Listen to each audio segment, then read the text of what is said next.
Already हम hydration जो process है उसके दौरान डिस्कस कर चुके थे कि भाई जो सीमेंट और पानी जो मिलाने की जो प्रोसेस है वो आपकी होती है कैसी, एक्सोथर्मिक, मतलब उसमें से ऊष्मा बाहर निकलती है। दो टर्म होती है दोस्तों, एक होती है एंडोथर्मिक, एक होती है एक्सोथर्मिक। एंडोथर्मिक का मतलब होता है ऊष्मा शोषी, जो ऊष्मा को शोषित करती है, और एक्सोथर्मिक का मतलब ये है कि जो जिसमें से ऊष्मा निकलती है।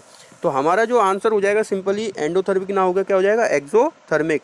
हाँ, ऑप्शन सी अगर आप नोट करो तो क्या है, एंडोथर्मिक एंड एक्सोथर्मिक। कहने का मतलब ये है कि वो ऊष्मा शोषी और ऊष्मा रोधी दोनों प्रकार की होती है, नहीं, वो सिंपली एक ही प्रकार की हो, कैसी, एक्सोथर्मिक। ठीक है।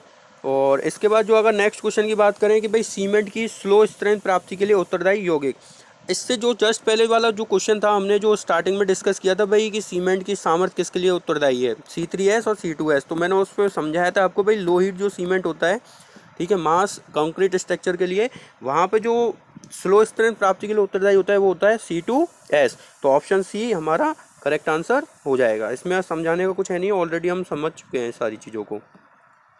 फिर है सीमेंट ग्रेड 43 की 28 दिन की सामर्थ्य कितनी होनी चाहिए, तो OPC जो ऑर्डिनरी पोर्टलैंड सीमेंट है, कौन सा, OPC, इसके हमारे पास 3 ग्रेड हैं। पहला है 33, 43 और 53।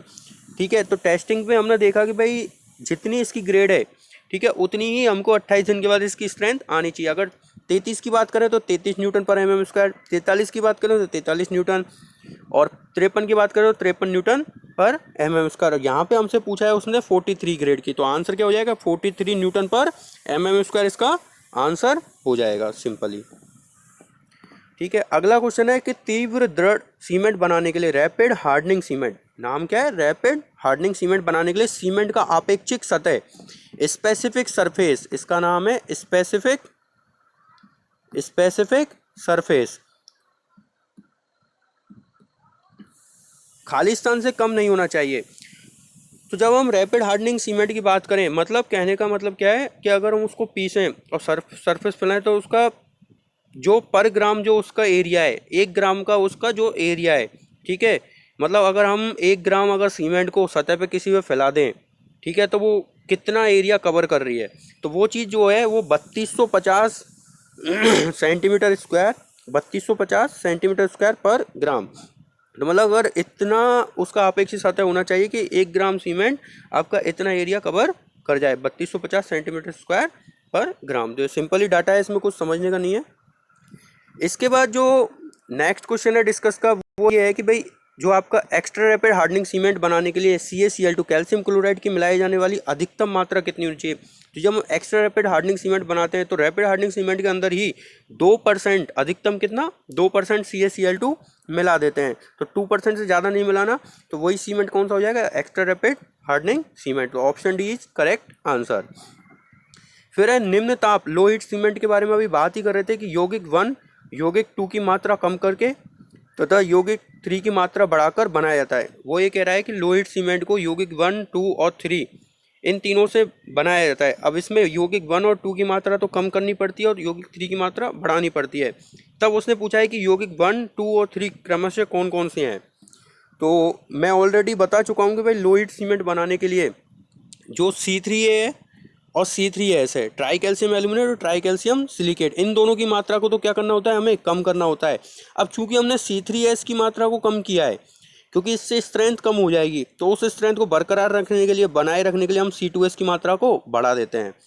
अब इन दोनों की मात्रा क्यों कम करते हैं, क्योंकि ये तो अर्ली स्ट्रेंथ के लिए रेस्पॉन्सिबल है और ये क्विक सेटिंग के लिए, मतलब ये जो C3 है बहुत जल्दी रिएक्ट करता है, high heat of hydration release करता है, तो इसके कारण क्रैक आने के चांस रहते हैं। तो इन दोनों की मात्रा को हमें कम करना होता है और स्ट्रेंथ के पैरामीटर को बचाने के लिए C2S की मात्रा को बढ़ाना होता है। तो ऑप्शन सी हमारा करेक्ट आंसर हो जाएगा। फिर है पोर्टलैंड पोजालोना सीमेंट के लिए उपयोग में लिए जाने वाला IS कोड। अब यहाँ पे दोस्तों आपसे एक क्वेश्चन IS कोड के बेसिस पे भी पूछा जा सकता है। अगर हम बात करें ऑप्शन ए को देखें, IS 8041 1990, तो ये जो कोड है आपका, ये आपका काम में आता है रैपिड हार्डनिंग सीमेंट के लिए। जो ये वाला कोड है ये आता है आपका रैपिड हार्डनिंग सीमेंट के लिए, ठीक है। और IS 12600 1989 जो ये है वो आपका काम में आता है लो हीट सीमेंट के लिए, लो हीट सीमेंट के लिए। अब IS 455 1989, जो IS 455 1989 ये आता है पोर्टलैंड स्लैग, नॉट पोर्टलैंड पोजालोना, यह आता है पोर्टलैंड स्लैग के लिए। और बचा हुआ जो IS 1489 1489 1991, ये आपका सन होता है और ये आपका कोड नंबर होता है। तो ये आता है आपका पोर्टलैंड पोजालोना के लिए। तो यहाँ पे हमारी रिक्वायरमेंट है पोर्टलैंड पोजालोना सीमेंट के लिए। तो आंसर क्या हो जाएगा, IS 1489 1999। तो ये आपका सिंपल ही क्वेश्चन है। तो ये तो आपको बस कोड के डाटा याद रखना पड़ेगा, उसके लिए, उसके बिना आप नहीं कर पाओगे। फिर यह है कि किस प्रकार के सीमेंट को बनाने के लिए कच्चे पदार्थ के रूप में चूना पत्थर एवं बॉक्साइट को काम में लिया जाता है। तो जो आप अगर सिंपल लाइम और बॉक्साइट की अगर बात करो, तो ये जो दोनों पदार्थ हैं आपके काम में लिए जाते हैं हाई एल्यूमिना सीमेंट बनाने के लिए। सिंपल डायरेक्ट डाटाबेस क्वेश्चन है कि भाई हाई एल्यूमिना सीमेंट बनाने के लिए हमें बॉक्साइट और चूना पत्थर की ज़रूरत होती है। तो option D is correct answer. समझने को कुछ है नहीं इसमें।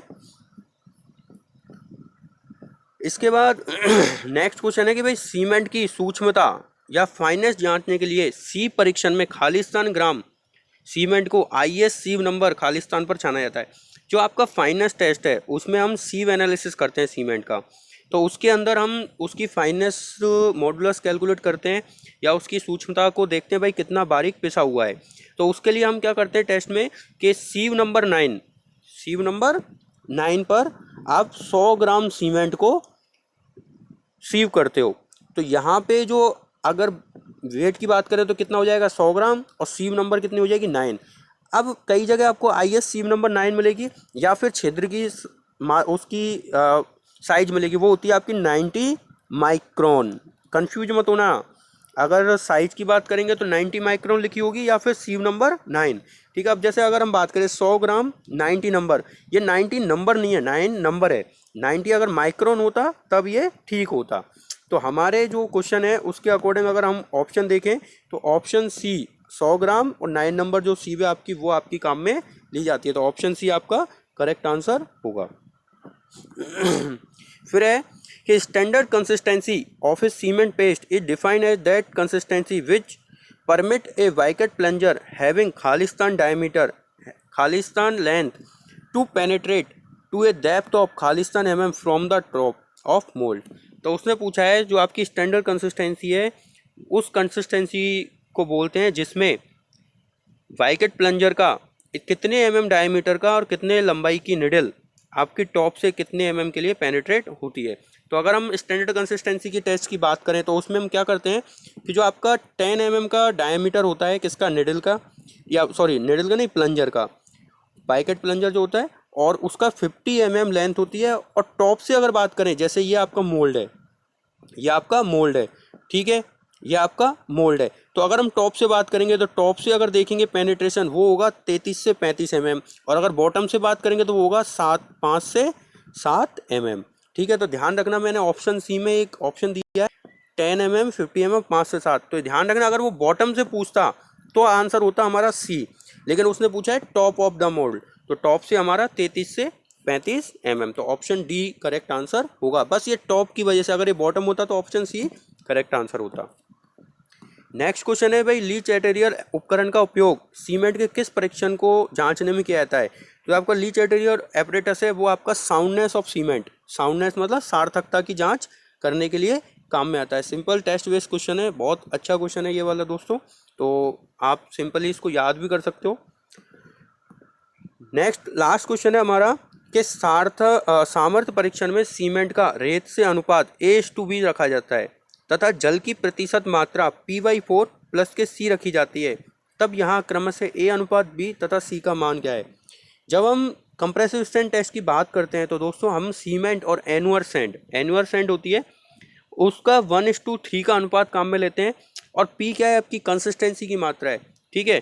तो P/4 प्लस के 3, यहाँ पे C का मान होगा 3, तो P/4 प्लस के 3 इतना परसेंट हम क्या मिलाते हैं, पानी, और 1:3 में सीमेंट और रेत का अनुपात लेते हैं, और उस वाले मोल्ड को बनाकर हम सार्थक या कंप्रेसिव स्ट्रेंथ की जांच करते हैं। तो अगर हम यहाँ पे 1:B की बात करें तो वो होगा 1:3, और अगर P/4 प्लस C की बात करें और C का मान कितना होता है 3, तो ऑप्शन डी हमारा क्या हो जाएगा, करेक्ट आंसर हो जाएगा। तो ये सारी चीज़ें आपको तभी आ पाएंगी दोस्तों जब आपको या तो सारे टेस्ट क्लियर हों, सारे टाइप्स क्लियर हों और हर एक पॉइंट आपको क्लियर हो। तो इसके लिए आपको थोड़ा की आवश्यकता है। बाकी तो ठीक है दोस्तों, आज के लिए थैंक यू, मिलते हैं।